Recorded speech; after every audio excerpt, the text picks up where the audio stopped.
Bonsoir les enfants. L'histoire d'aujourd'hui se nomme Le lion qui ne savait pas rugir. Dans une grande savane dorée, vivait un jeune lion nommé Léo. Contrairement aux autres lions, Léo avait un petit secret.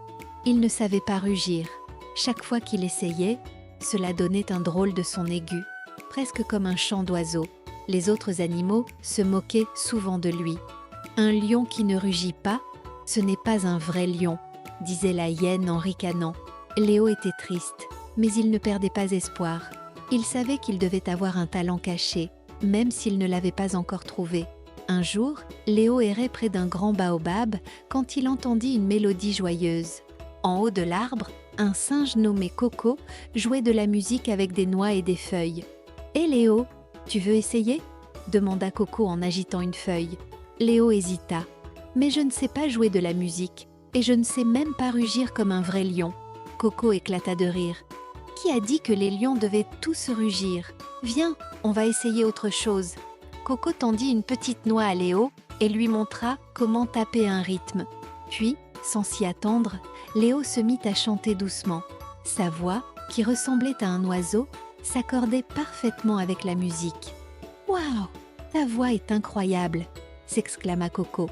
Pour la première fois, Léo sentit une étincelle de joie. Peut-être qu'il n'avait pas besoin de rugir pour être spécial. Coco et Léo décidèrent d'organiser un concert pour tous les animaux. Ils passèrent des jours à répéter. Léo chanta, tandis que Coco jouait des rythmes entraînants. Quand le grand jour arriva, les animaux se rassemblèrent autour du baobab, curieux et sceptiques. La hyène chuchota. « Que va faire un lion qui ne sait même pas rugir ?»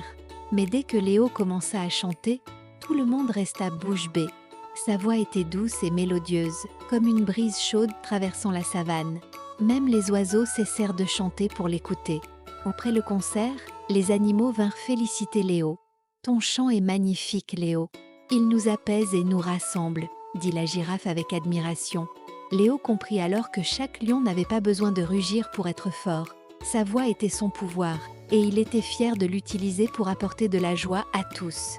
Nous sommes tous uniques, et nos différences peuvent devenir nos plus grandes forces. Si vous avez aimé cette histoire, n'hésitez pas à vous abonner et aimer la vidéo.